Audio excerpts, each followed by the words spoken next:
Income করি বিভিন্ন এলাকার মানুষের কাছ থেকে, আর খরচ করি আইনা সোনারঘাটের মাটিতে। এইটাই হচ্ছে কি আমার একমাত্র বৈশিষ্ট্য, আর কোন বেশি বৈশিষ্ট্য আমার নাই। আমি আপনাদেরকে একটা জিনিস বলবো, শুনেন। আজকে করোনার সময় একটা একাডেমি বানাইছিলাম চন্ডী চা বাগানে। আমরা একাডেমিটা শুরু করছিলাম সব সোনারঘাটের ছেলেদেরকে নিয়ে। এই আপনাদের যে 4 নম্বর ইউনিয়ন, খবর রাখেন কিনা জানি না, 4 নম্বর ইউনিয়নের যে সাতচড়িতে যে আদিবাসীদের যে জায়গাটা আছে, এখানে সুবন বর্মা নামে একটা ছেলে আছে। এই ছেলে একাডেমিতে খেলে 2 বছরের মাথায় এখন আপনারা খবর জানেন কিনা, সে চ্যাম্পিয়ন্স লিগে ঢাকায় খেলতেছে। একটা হাততালি দেন আপনাদের এলাকার সরকার।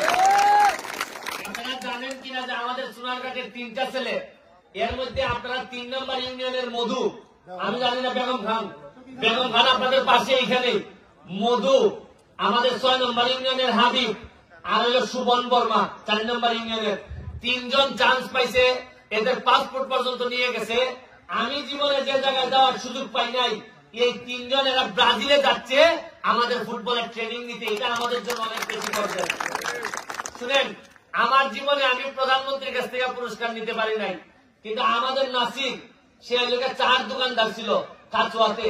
আমাদের কাচুয়াতে 4 দোকানদার ছিল। সে 6টা চক্কর দিছে মাঠের মধ্যে, 6টা চক্করের মধ্যে সে ফার্স্ট হয়েছে। আমি তারা জিজ্ঞাসলাম তোমার বাড়ি কই? কাচুয়া। আমি বলি করো কিতা? আমার বাপ আর আমি মিলে দোকানদারি করি। আমি খালকার থেকে তোমার দোকানদারি বাদ, তোমার আমি একটা মোটরসাইকেল কিনা দিলাম। তোমার বাপে বিশ্বাস করবো মোটরসাইকেল কিনা দিলে। মোটরসাইকেল কিনা দিছি, দিয়া সে খেলাধুলা করতেছে। আজকে সে সিলেট চান্স পাইছে এবং প্রাইম মিনিস্টারের কাছ থেকে, মাননীয় প্রধানমন্ত্রীর হাত থেকে গিয়ে আমাদের 11 জন ছেলে পুরস্কার আনছে সারা সিলেট বিভাগের। এর মধ্যে 3 জনই আছিলাম আমরা সোনারঘাটে।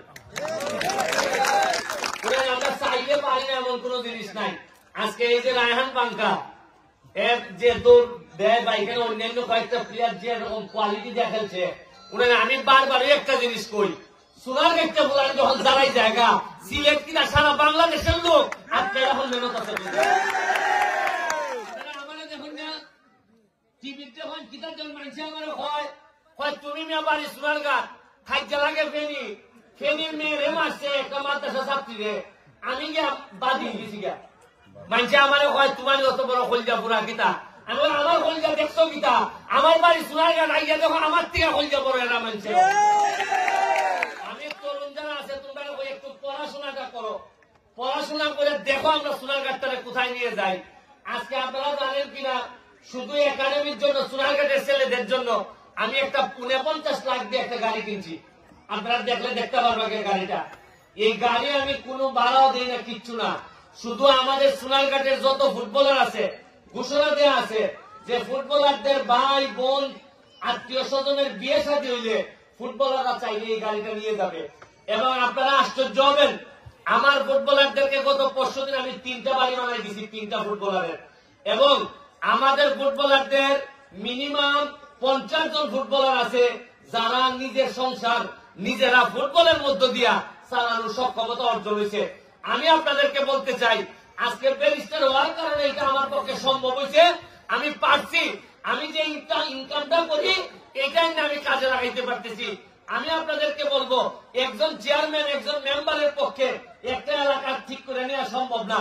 আপনারা যদি শিক্ষিত না হন, পড়াশোনা না করেন, শুনেন আমি কথা দিতেছি, আমি যেহেতু মাঠ কেনার মতো সব ক্ষমতা আমার হয়েছে, আপনাদেরকে বলে যাচ্ছি, এখানে আমাদের মা বোনরা যারা আমাদের বক্তব্য শুনতেছেন, আপনাদের ছেলে মেয়েরা পড়ানোর জন্য যদি কোনো সহযোগিতা লাগে আমার বাসায় পাঠাই দিবেন।